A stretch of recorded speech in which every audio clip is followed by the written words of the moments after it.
What's up, Risers? Down below in the description section, there is a link to the Team Riser Fall website. This is specifically going to be what I use to give away free content. Let's take a peek.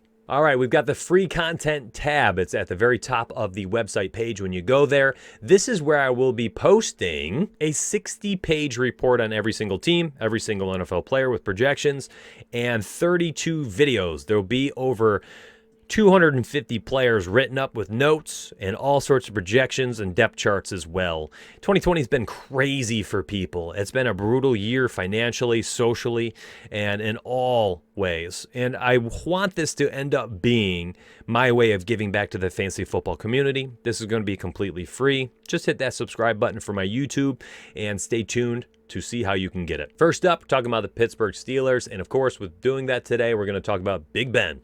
Is he cooked? What about that elbow? Is he okay? I don't know. That's the short answer. The long answer is he is surrounded by talent. And if he comes back and he can push that ball down the field, I think that Big Ben can shock some people this year. Do I think he can do that? Unfortunately, I do not. But there is potential there, and I would not argue with anybody that is much higher than I am on Big Ben for the 2020 season. I have him outside my top 20 quarterbacks in all formats. But there are people right now that have him up there at 14th, 15th ranked quarterback for the 2020 season. I'm going to talk about both aspects here. Are you down on him or are you high on him? You can see why for both today. In 2018, we saw him absolutely erupt. 34 touchdown passes, over 5,000 passing yards. Looked incredible. 2019, we did not get much out of him. Didn't even make it through his second game. Tore his elbow and did not look good in those two games as well. The offense stumbled. He looked terrible, and the offensive line could not protect him. So what will we get in 2020? I don't know. Individually, I think that Big Ben is kind of just, he hit that wall, man. He's at the tail end of his career. He's older. He's taken a lot of punishment over his career, and I'm not too sure what you're going to get out of Big Ben individually. What do you get around him, though? I think there's a lot of upside, and this is why I think people have him ranked much higher than me. In 2018, we saw James Conner absolutely erupt, and he was a fantastic running back, and everyone was all about him in dynasty leagues, keeper leagues, and the 2019 draft. Unfortunately for all those people, including myself, he stumbled through 10 games. He finished with just 116 carries, 464 rushing yards, and 4 rushing touchdowns. Now, he excelled in the passing game, which was a nice saving grace for those fantasy owners, again, including myself. I'm not going to act like I wasn't all about him. In 2020, I'm a little concerned. Because of all those games he missed last year, the Steelers were able to see what they had in Jalen Samuels and Benny Snell. They also went out there and drafted Anthony McFarland, who we will also talk about very soon. I truly think that James Conner needs Big Ben to be able to throw the ball down the field to open up some running lanes. Defenses last year knew without any downfield passing presence that they could just stack the box with 7-8 guys on every single snap. James Conner and the rest of the running backs for the most part did not do well under this type of loaded box scenario.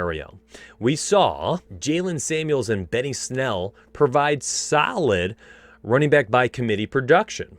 Jalen Samuels could not run the football, a sub 3.0 yards per carry, but boy, oh boy, was he great out of the backfield catching the football. In 57 targets, he racked up 47 receptions last year. And Benny Snell looked like a 2-down thumper. Did not catch the ball at all, had just 3 receptions for 23 yards on 4 targets, but he ran the football very well. On 108 carries, he had 426 rushing yards, very similar to James Conner. James Conner can do it all, but I think he needs help over the top. There needs to be some running lane. If he gets banged up early, I think you're going to see a running back by committee between Snell, Jalen Samuels, and Anthony McFarland Jr. No matter what, I don't think the running backs in this backfield are going to provide much value for anybody in 2020.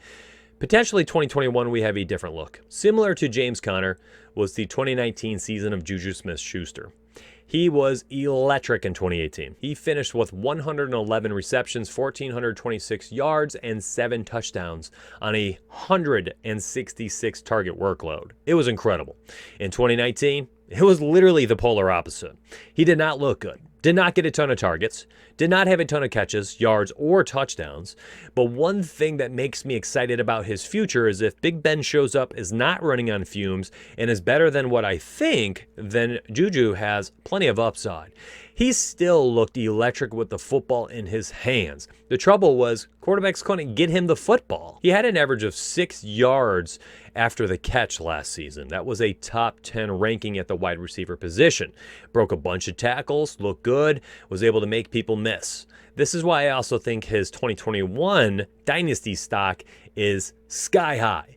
He is an unrestricted free agent in 2021. So this year, he's just outside my top 12 dynasty wide receivers, because I think if he does not stick around and he goes and finds a good home for himself in the future, that Juju can return to top 12 wide receiver production as soon as next season. A few reasons why I think Big Ben does have upside and why I'm not totally confident in my late May projection of having Big Ben outside my top 20 is because of the following wide receivers: Chase Claypool, Deontay Johnson, and James Washington. I think all three of them will provide value in some way, shape, or form, and in the future could probably be the starting 3 wide receiver sets if Juju Smith-Schuster moves on in 2021 as an unrestricted free agent. I think that they have been getting themselves ready to lose Juju in the 2021 free agency period by drafting Chase Claypool and Deontay Johnson last season. Claypool is huge. He could be a big-bodied slot wide receiver that takes Juju's role in 2021. I think right now we probably see him in 4 wide receiver sets as the clear 4th option behind James Washington, Deontay Johnson, and of course Juju. The 3rd round pick in the 2019 draft for the Steelers was electric. Deontay Johnson can break tackles. He's fast. He runs very good routes. He's sudden with his movement. There really is a lot of game that is similar between former Steelers wide receiver Antonio Brown. Now, in 59 receptions, he racked up 680 yards, 5 touchdowns. I think there's upside for plenty more if he can get some more targets. Can he get those this year? I don't know. With Juju there dominating the passing game, especially the apple of Big Ben's eye, I'm not too sure if Deontay Johnson has the upside that the hype train currently is projecting. Now, because of his broken tackle prowess, he was actually top 3 in the NFL last year at the wide receiver position, despite only having 59 receptions. I do think that if Big Ben shows up, that Deontay has way more upside than what we saw in his rookie year. But we really are banking on Big Ben not running on fumes. The former 2nd round pick looked pretty good last year, had 44 receptions, over 700 yards receiving as the downfield passing option for the Pittsburgh Steelers. Does he retain that role in 2020 if Big Ben is looking at Juju down the field as well, or if Deontay Johnson progresses in year 2 as a wide receiver? I don't know. I think there's a lot of unspoken and undecided things that are going to happen in this Steelers passing game. There's upside here for James Washington, but I think that this is such a loaded passing game with so much uncertainty at the quarterback position that I really have no strong take on what we're going to get from James Washington or really any of the passing options or role players in this offense. I think that if Juju leaves in 2021, that James Washington will have his arrow pointing upward. All right, so I think Eric Ebron and Vance McDonald are going to form some type of 2-headed monster at tight end. They'll look great in 2 tight end sets. Vance McDonald really never lived up to the hype after he left San Francisco and joined the Steelers. I think that Eric Ebron has way higher potential due to his red zone efficiency. He did not do what we thought he'd do in 2019. 2018 may or may not be an abnormality, kind of that random outlier type production, but because we've seen him do that, I think that Big Brown could lean on him in the red zone. He does need a red zone target. James Conner has not really shown that he is adept at scoring touchdowns. I'm not sure if he has a nose for the end zone.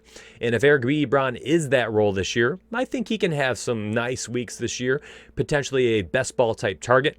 Really not somebody I'm going out of my way to draft in season-long leagues, though. Hey, thank you very much for watching this video. Please hit that subscribe button. It helps me out immensely. It's free. It costs nothing. Just like this team report, 32 videos, 60 pages, and notes for over 250 players. This is going to be completely free. The website is down below, Team Rise or Fall.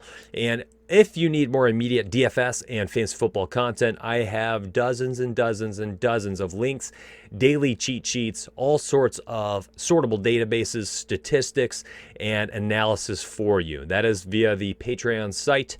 And thank you so much for checking me out today. I'm humbled that you are here supporting me in the capacity that you already are. And together we rise or fall.